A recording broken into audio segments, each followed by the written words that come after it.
পটলের একটা রেসিপি করবো। পটলটা ভেজে নিয়েছি। এখানে আলু, কাঁচা লঙ্কা, টমেটো, রেড চিলি পাউডার, হলুদ, নুন, আর এটা হচ্ছে কাশ্মীরি লঙ্কার গুঁড়ো, আর এটা হচ্ছে কুকমি লঙ্কার গুঁড়ো। এখানে পেঁয়াজ, এখানে আছে গোটা গরম মশলা, জিরে, তেজপাতাটা সবার আগে সম্বাদ দেবো জিরে দিয়ে দেবো, গরম দিয়ে গোটা গরম মশলা দিয়ে দেবো, পেঁয়াজ, আলুটা অল্প অল্প ভেজে, বেশি ভাজবো না, অল্প একদম গ্যাস কমিয়ে অল্প অল্প ভাজবো। গ্যাস কমিয়ে দিয়েছি, একদম অল্প, গ্যাসটা একদম কমানো হয়েছে।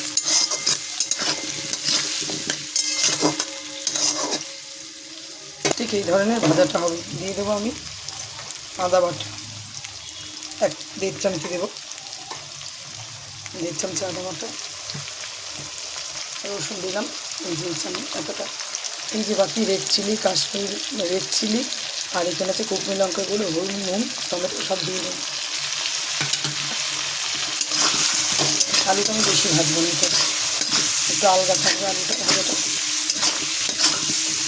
সেলাইট অল্প জল, আমি মশলা দেওয়ার পরে জলটা দিয়ে একটু ধনে পাউডার অল্প, বেশি না, একটু জিরের গুঁড়ো অল্প, এটা অল্প। পটলটা আমি আগেই ভেজে রেখেছি। এই তরকারিটা রুটি, পরোটা, ভাত সবটার সঙ্গে ভালো লাগবে। আর যে কোনো মশলা দেওয়ার পর সেলাইতে একটু জল দিয়ে দেবেন, মশলাটা কষাতে ভালো লাগে, মশলাটা কষেও ভালোভাবে ভালো লাগে, স্বাদও হয়। দেখুন কালারটা এসে দিয়ে দেবেন পটলটা, একটু কষাবো, কালারটা কিন্তু দারুণ এসে।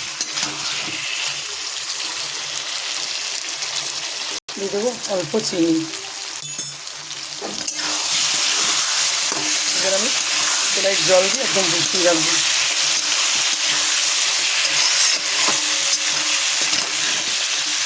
দিয়ে দিচ্ছি জল,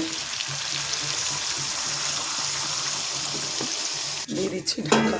এবার গ্যাস কমিয়ে ঢাকনা খুলবো, দেখি কী পরিস্থিতি। দেখো দারুণ দারুণ, দেখো কালারটা। দিয়ে দিলাম গরম মশলা, শাহি গরম মশলা হয়ে গেছে।